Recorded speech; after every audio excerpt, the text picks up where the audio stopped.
Hi, welcome back to my channel and my review for Quiet Place Day 1. So like with Maxine, I'm a little bit late to this review. This has been released for a few weeks now.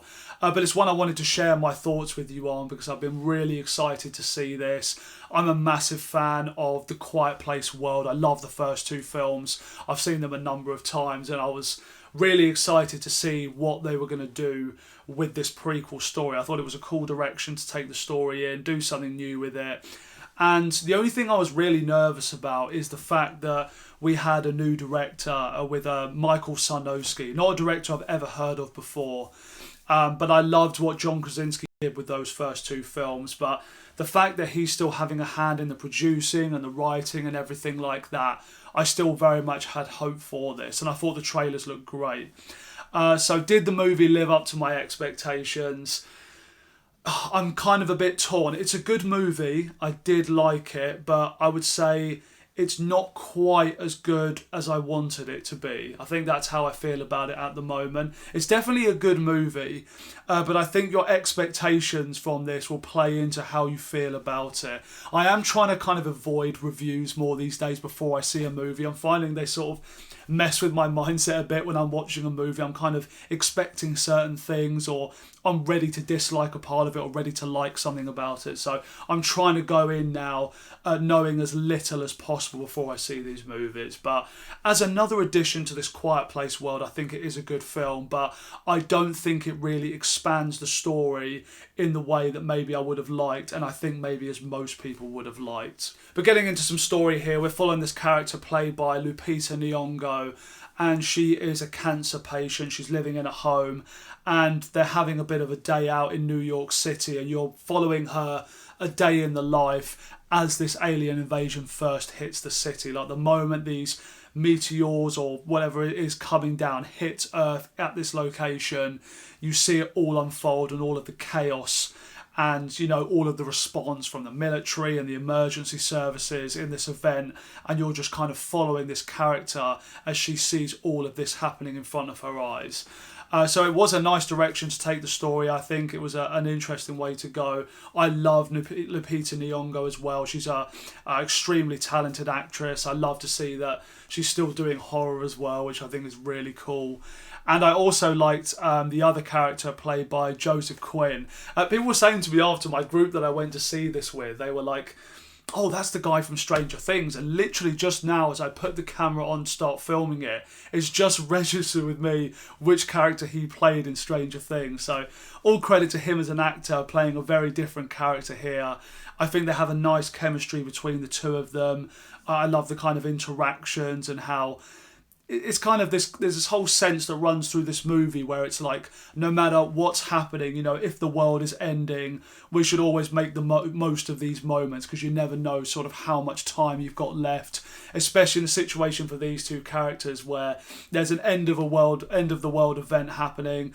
She's a dying cancer patient. So all of this together makes for some really kind of heartwarming scenes between these two characters. So I like how their story plays out together. I liked a lot of the creativity in all of the sequences involving the monsters as well. I thought that worked really well. Like, you have some interesting new settings here as well in which action sequences take place. Like, you've got a particular one where these characters are in an empty office building in New York, and you see all of them crawling down all the glass panes of the building. Like, really cool stuff like that, which just looks amazing and just gives it a new creativity that we haven't yet seen before from these monsters, because obviously the first two films are set in the more sort of foresty, more rural settings. So to set this in the middle of a city and to show you how much of a threat these creatures really are, I thought made for some really exciting scenes with quite a bit of tension. Another particular one under the subway as well, which I thought was really great,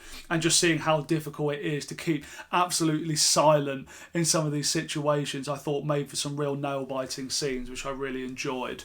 I did think though at times there was maybe an element of predictability about them. You kind of knew how each scene was going to play out. And I did feel at times like, you know, sometimes you get that feeling like you really are watching a movie where every time, like at the end of a scene, you think they've got away from one of these creatures and they accidentally something crackles under their feet, or they accidentally knock something over, and then the monsters get within an inch of them again, but they just get away in the nick of time. You get that sort of stuff happening repeatedly throughout the film, and that's the sort of thing that makes you start to it really reminds you that you're watching a movie. So I wanted there to maybe feel like there was a little bit more stakes, or there were more stakes, in some of the action sequences, I think. They also went quite a way to show you here how it was possible that these creatures really overpowered sort of the police, the military services and everything like that, because that's something I noticed there's a lot of criticism for in terms of like plot holes for the original movie, where people say, you know, if a gun can kill one of these things, you know, how did they manage to overpower the forces and whatnot? But I think this movie kind of shows you in a way how when these creatures all arrived in a great pack and nobody knew how they operated, the fact they kind of detect people through the slightest of sounds and movements, that's how they managed to get them. It seems very plausible to me how these creatures were able to overpower everything and everyone around them in such a short space of time, with the forces being so unprepared for such an event. So I think that was actually quite a nice way they explained that here. And I'm someone that didn't really get bothered by the small plot holes. I never thought they were particularly jarring. There were small things that if you really sit there and think, you could be like, have they really explained how that's managed to lead to that, how that's happened? Certain inconsistencies I can definitely understand, but it's never been to a point where I thought it was distracting. But I do like that here. They really show you that when these things are all together in a big pack all at once, how even the strongest sort of military forces could really have been taken by surprise by these things. My main criticism of the film really just comes down to the fact that I don't think it feels that special. And I think maybe, as I've said already, people would be expecting there to be a bit more explanation behind, you know, where these monsters maybe came from, you know, how, you know, more interesting things about the way that they operate, why are they the way they are, maybe something like that, you know, seeing more of the response, you know, how did different communities deal with it, what were the government doing in this time. I thought it was going to feel a little bit more large scale, I want to say, whereas it really is.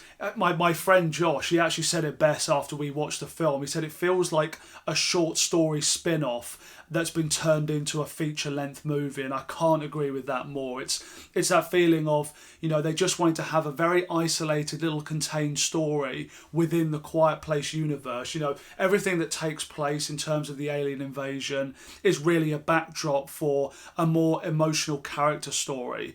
And I think that's fine. As I said, I really enjoyed the film. I think the things that it was trying to achieve, I think it did do really well, and I certainly enjoyed the experience of watching this. But I did, I guess, leave with a bit of a feeling like I wanted a little bit more from it. I wanted it to be something a bit more unique, maybe add something more to this world that would leave me really excited to see another movie in the franchise. Whereas I just feel like, yeah, that's another solid Quiet Place movie. There's nothing offensive about it. It's well made. It looks good. It's an entertaining 1.5 hour experience of watching, but I don't think it's particularly a movie that people are going to be talking about as one of the best at the end of this year. I do think also, when you've seen the first 20 minutes of this film, you know exactly what the character arc is going to be for Lupita Nyong'o's character. You know exactly where her story is going. So there is an element of predictability about it, and a story that is very cliche. And I would definitely have liked a few more surprises along the way, I think. Maybe to leave in a way that perhaps shocked me a little bit more. This is not to say at all that I don't like the ending. I think it is really nicely done. Like, the final sequence is really exciting, it's quite emotional, and you do have quite a powerful last scene that I think really works.